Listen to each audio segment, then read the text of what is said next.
सवाल है, इसमें थोड़ा दिमाग लगाना, सीधा सीधा नहीं है। बोला यदि 2 sec 2 थीटा बराबर tan phi plus cot phi। अब बच्चा पार्टी बता दो कि tan phi plus cot phi है का। आप जानते हैं कि मैंने आपको समझाया कि tan प्लस cot होता है 2 cosec 2 theta. tan plus cot बराबर हो जाएगा tan phi plus cot phi बराबर 2 cosec 2 phi। बोलो बताया कि नहीं, यही वाला लगाना है बेटा। मैंने आपको लिखवाया, जरा कॉपी खोल के देख लो, तुम्हें याद नहीं होगा कि tan phi plus cot phi बराबर 2 cosec 2 phi। जैसे ही आप इस कंसेप्ट का इस्तेमाल करोगे दो कट जाएगा, तो सवाल बन गया sec 2 थीटा बराबर cosec 2 phi। अब बच्चों अगर sec a cosec b के बराबर है तो एंगल का सम 90 है। इन दोनों का सम आप 90 डिग्री घटोगे, आंसर पाई की टर्म में है, तो 2 थीटा प्लस 2 phi 90 डिग्री आप करोगे इन दोनों का सम, तो यहां से थीटा प्लस phi आ जाएगा 45। 90/2 हो जाएगा, थीटा प्लस phi 45, और 45 का मतलब पाई/4 आंसर है। पाई का मतलब 180, 180/4 45।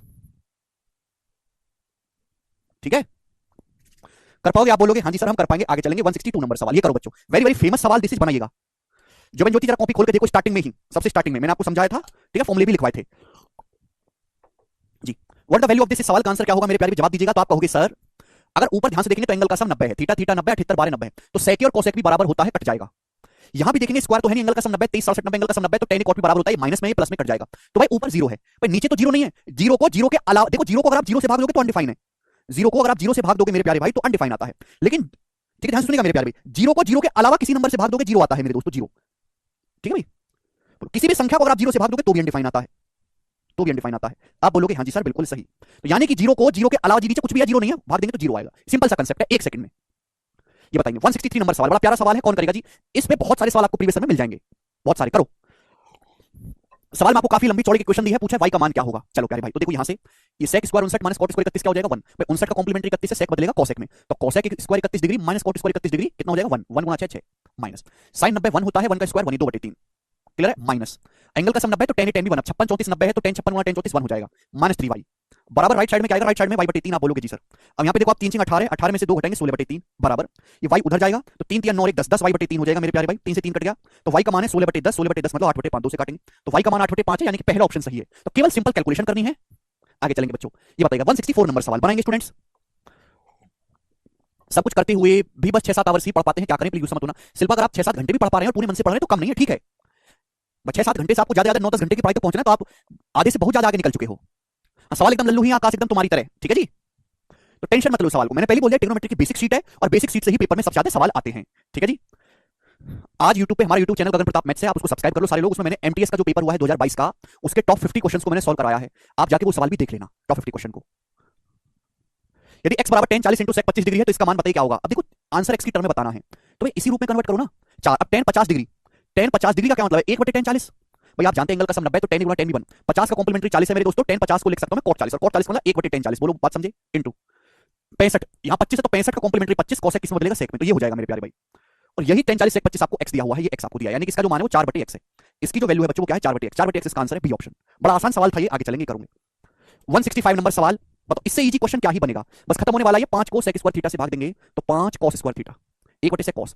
अब ये 1 प्लस cot स्क्वायर थीटा होता है बच्चों sin cosec square theta, 1 plus cot square theta cosec square theta, 2 को cosec स्क्वायर थीटा से भाग देंगे तो 2 sin square theta plus 3 sin square theta. आप बोलोगे हाँ जी सर। अब बच्चों आपको नहीं लग रहा कि 2 + 3 5 हो गया, 2 + 3 5 sin स्क्वायर थीटा हो गया। आप बोलोगे आंसर 2 + 3 5 sin स्क्वायर थीटा, तो 5 तो कॉमन लोगे, 5 तो कॉमन ले लेंगे, ब्रैकेट में क्या बचेगा cos square theta plus sin square theta 1 बचेगा, यानी कि 5 इसका आंसर है। अब इस सवाल मेंटली किया जा सकता है दिमाग में, अब जिस बच्चे को फॉर्मूला याद है वो कर ही लेगा ना, ये वाला करके बताओ, बिना जो है पेन उठाई करना है आकाश। 1 plus tan square alpha sec, 6/sec करेंगे, 6 cos square alpha, 1 plus cot cosec, 2/cosec sin, तो 6 cos स्क्वायर अल्फा, ये 2 4 6 sin स्क्वायर अल्फा, 6 हो गया, 6 माइनस 1 5, 5 इसका आंसर है। जिस बच्चे को फॉर्मूले अच्छे से याद है और वो दिमाग में थोड़ी बहुत कैलकुलेशन करना जानता है, वो इस सवाल में कुछ भी लिखेगा नहीं, सीधा 5 आंसर बताएगा।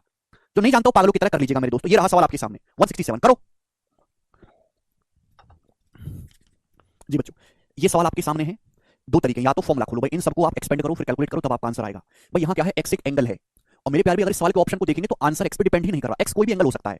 तो भाई जब x का मान कोई भी एंगल हो सकता है, पिछले सवाल में भी आप कर सकते थे, तो इसको बेसिक से करने की जरूरत ही नहीं है। आप अपनी मर्जी से x का मान कुछ भी रख लो, ये थ्योरम है, आप x का मान 0 डिग्री पुट कर लो, आप अपनी मर्जी से x का मान कुछ भी पुट कर सकते हैं। भाई इस सवाल का आंसर x पे डिपेंड ही नहीं कर रहा, चाहे x का मान कुछ भी हो, तो आप x को 0 डिग्री पुट कर लो।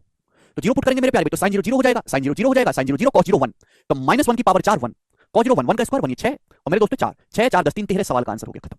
बताओ इस सवाल को बस ऐसे ही करना है। आप थीटा को 90 डिग्री पुट करोगे, 45 डिग्री पुट करोगे, तो भी यही आंसर आना है जी। बताइएगा, सवाल है आपके सामने 168, बहुत अच्छा सवाल है। सवाल में ये बोला गया है कि यदि a plus b plus c 90 degree, सवाल में ये बोला गया है कि यदि a plus b plus c बराबर 90 डिग्री है, तो आपसे पूछा है इसका मान क्या होगा। जवाब दो मेरे प्यारे में, जल्दी से जवाब देंगे आप, हर बालक जवाब देगा, करो।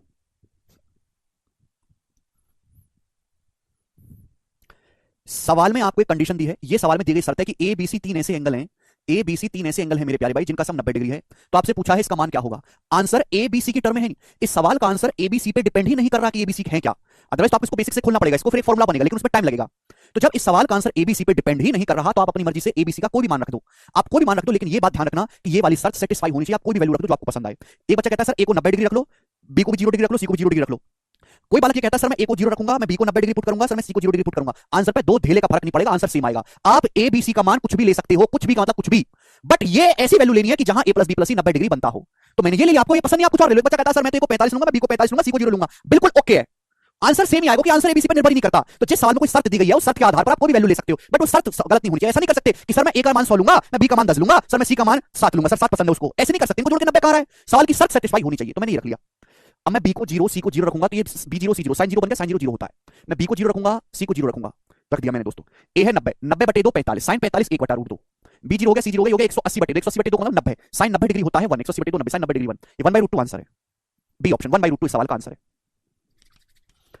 जी। आगे चलेंगे मेरे प्यारे भाई। यस, यहां से मेरे दोस्तों मैं आपको दो तीन छोटी छोटी सी बातें बताना चाहता हूं और वो आप मुझे बताइएगा जरा गौर से, बड़े प्यार से मैं आपको समझाऊंगा, लिसन केयरफुली, ठीक है, ध्यान सुनिएगा बच्चों।